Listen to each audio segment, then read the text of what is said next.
Mwiriwe nanone mukomeje gukurikirana amakuru ndetse n'ibiganiro bica ku muyoboro wa Arena Media. Nizere ko mukomeje kugubwa neza aho muherereye hose. Amakuru rero yacu agenda yibara ku nyiko zigiye zitandukanye kubivugwa hano mu Rwanda mu karere k'ibiyaga bigari ndetse no hakurya y'umugabane wa Afurika, no tukagera tukareba uburyo ibintu bikomeje kugenda bitangazwa. Tugarutse rero hano iwacu kabisa, ibiri kugenda bivugwa mu turere tugiye dutandukanye nuko imbamutima z'Ababiligi bitabiriye shampiyona y'isi y'amagare i Kigali ngo yakomeje kuba nziza kabisa, ngo byakomeje kubarenga, bakomeje kugenda bishima, bikaba ari ibintu byiza kuri bo nk'uko bakomeje kugenda babitangaza. Andi makuru rero ari kugenda atugeraho nuko muri Afurika y'Epfo kabisa umugore cyangwa se umuntu yakomeje kuba yafatwa agurisha ibice by'umubiri by'abagore, icyo bita ingobyi cyangwa se placenta mu ndimi z'amahanga. Uyu muntu rero akaba yamaze gutabwa muri yombi na leta ya Afurika y'Epfo nk'uko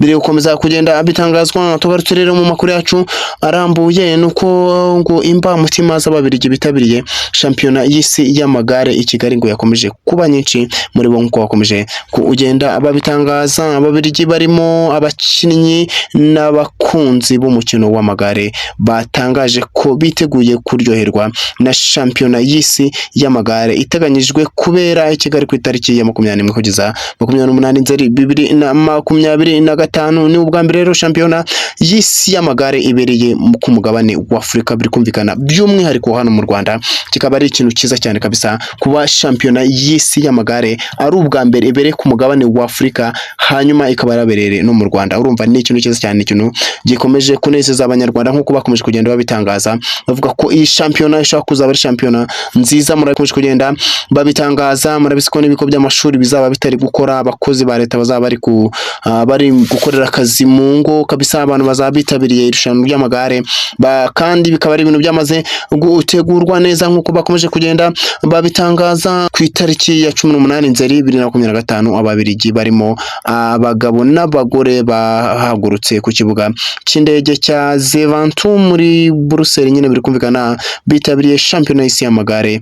Babwiye igihe ko afite amatsiko menshi yo kugera i Kigali kabisa, biri kumvikana bavuga bati twebwe dufite amatsiko yo kugera i Kigali. Ni ahantu ewana twumva nk'amateka, ariko ewana ubu ngubu kugeza ubu ngubu tukaba twishimiye ko tugiye kugera ewana mu gihugu cy'u Rwanda, natwe tukaba twaje kwitabira irushanwa ry'amagare nk'uko bakomeje kugenda babitangaza. Bavuga ati twebwe turishimye kabisa kuba iri rushanwa ry'isi ryagiye ribera mu bihugu bigiye bitandukanye bikomeye. Ubu ngubu rikaba rigiye kubera bwa mbere muri Afurika by'umwihariko hano mu Rwanda. Kikaba ari ikintu cyiza cyane, kikaba ari ikintu abanyarwanda bakwishimira kabisa. Ati ubu ni inshuro ya kabiri kabisa ngiye kujya mu Rwanda. Abo akaba ari abantu baturutse hano nyine i Brussels kabisa, hano mu Bubiligi. Bavuga ati ni inshuro ya kabiri tugiye kuza hano mu Rwanda, ariko bikaba ari byiza, bikaba ari by'akarusho. Tukaba tuje kureba shampiyona nk'iyi ikomeye kabisa, shampiyona y'isi y'amagare ewana yajyaga ibera mu bihugu bigiye bitandukanye, ariko ikaba igiye kubera muri Afurika bwa mbere, ikaba igiye kubera mu Rwanda tariki kabisa ya 21 biri kumvikana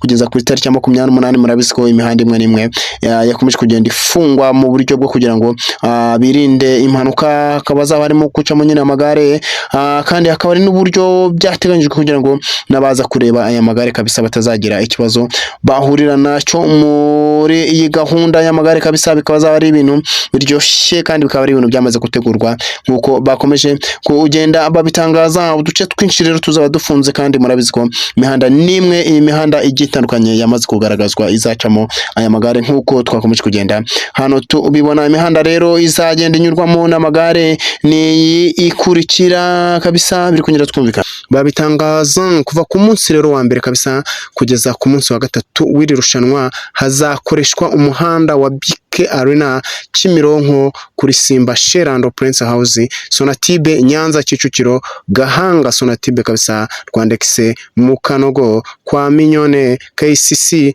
Ku munsi wa mbere hazongerwaho Kanogo Round Point yo mu mujyi, biri kumvikana aho na ahantu bazagenda baca, biri kugenda byumvikana. Rero sinzi niba abikorera nabo icyo gihe bazaba bafunze, ariko biri kugenda bigaragara ko kabisa imihanda ya Kigali yo kabisa imyinshi hafi yose izaba iri kugenda ikoreshwa. Akaba ariyo mpamvu rero imihanda yakomeje kugenda ifungwa. Uwo ni ku munsi wa mbere rero kugeza ku munsi wa gatatu Tukaba tubonye imihanda izaba yagiye ifungwa ku munsi rero wa kane. Hazakoreshwa umuhanda wa KCC Gishushu, Sherando, Prince House, Sonatube Nyanza ya Kicukiro, Sonatube Rwandex, Mukanogo no kwa Minyone. KCC biri kugenda byumvikana, iyo mihanda ikaba ariyo izakoreshwa ku munsi wa kane. Guhera ku munsi wa mbere kugera ku wa gatatu twagiye tubona imihanda izakoreshwa rero.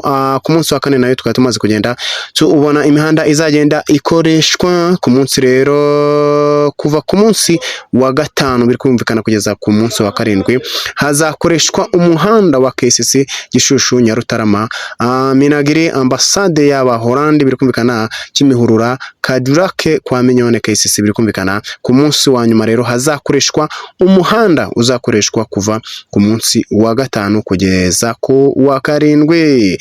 Iyo ni imihanda izagenda ikoreshwa, bikaba bigenda bigarukwaho n'abantu benshi ko kabisa muri iki gihe abantu bazaba bari mu rugo, abantu benshi bazaba bari mu rugo, by'umwihariko abakozi ba leta bo rwose bazaba bibereye mu rugo mu gihe cy'iminsi 7 kabisa, bakazongera gusubira mu kazi iyi minsi 7 irangiye nk'uko byakomeje kugenda bitangazwa rero n'amashuri. Tugarutse rero ku yindi nkuru yacu iri hano, nuko hano muri Afurika y'Epfo bimaze kumvikana ko umukozi wa kwa muganga yafashwe agurisha ingobyi z'ababyeyi. Biri kumva ni umukozi wakoraga hano kwa muganga, akaba yamaze gufatwa arimo agurisha izi ngobyi z'ababyeyi, mu ndimi z'amahanga icyo twakita placenta. Andi makuru rero ari kugenda atugeraho nuko wana muri Afurika y'Epfo umugore wo kwa muganga cyangwa se umukozi wo kwa muganga yafatanywe agurisha ingobyi z'ababyeyi, icyo twita mu ndimi z'amahanga placenta. Uyu mugore w'imyaka 39 Rose Minisi yafatanywe ishashi yuzuye ingobyi cyangwa se placenta z'ababyeyi ari kuzigurisha mu ntara ya Mpumalanga muri Afurika y'Epfo. Biri kumvikana akaba ariho amaze gufatirwa. Polisi rero yo muri iyo ntara yavuze ko yafatiwe mu gace ka Ridamburuga ari kugerageza kujya mu gace ka Nerisprui ngo abe ariho agurishiriza izi ngobyi z'ababyeyi. Biri kumvikana icyo bita placenta mu ndimi z'amahanga, bakaba ariho bamufatiye rero. Wana nubwo uyu mugore yamaze gufatwa ariko ntibazi impamvu, nta nubwo haramenyekana impamvu ibi zituma azigurisha cyangwa se abazigura bo bazikoze iki. Ibi ngibi bikaba bitaramenyekanye, ariko akaba yamaze gufatwa kugira ngo nyine hagomezwe iperereza bamenye abaziguraga icyo bazikoresha, cyangwa se uyu we yazitumwaga nande no kubera icyo yazitumwaga. Nk'uko bakomeje kunyura bitangaza bati twebwe nka polisi turacyakora iperereza kugira ngo dukomeze gushakisha amakuru yose kubijyanye n'uyu mugore wakoreshaga ibi bice by'ababyeyi cyangwa se ibice by'abantu bitandukanye, akaba yajyaga kubigurisha nyine hano muri iki gihugu mu duce dutandukanye. Rero akaba ari byo bari kugenda bakurikirana kugira ngo bamenye impamvu yatumaga agurisha ibi bice n'ababiguraga, kugira ngo bamenye icyo babimaze. Ariko nk'uko bakomeje kugenda babitangaza bavuga ati wana icyo babashije kumenya nuko ngo abantu bashobora kuba barya izi placenta cyangwa se izi ngobyi bashobora kugira amashereka menshi kabisa, ariko ntago baramenya neza niba koko uyu mugore ibi bintu yabishyiraga abantu kugira ngo barye ibi bice by'aba bantu nk'uko bakomeje kugenda babitangaza. Rero bakaba bakomeje pereza kugira ngo bamenye ikintu uyu mugore yagurishaga izi ngobyi z'ababyeyi cyangwa se icyo bita placenta. Bakaba aricyo bakomeje kunyura bakurikirana bavuga ati twebwe kabisa twiteguye gukomeza gushaka amakuru kugira ngo hamenyekane impamvu y'ibi byose kabisa. Amakuru yacu uyu munsi akaba ari ayo ngayo, nimukomeze kugenda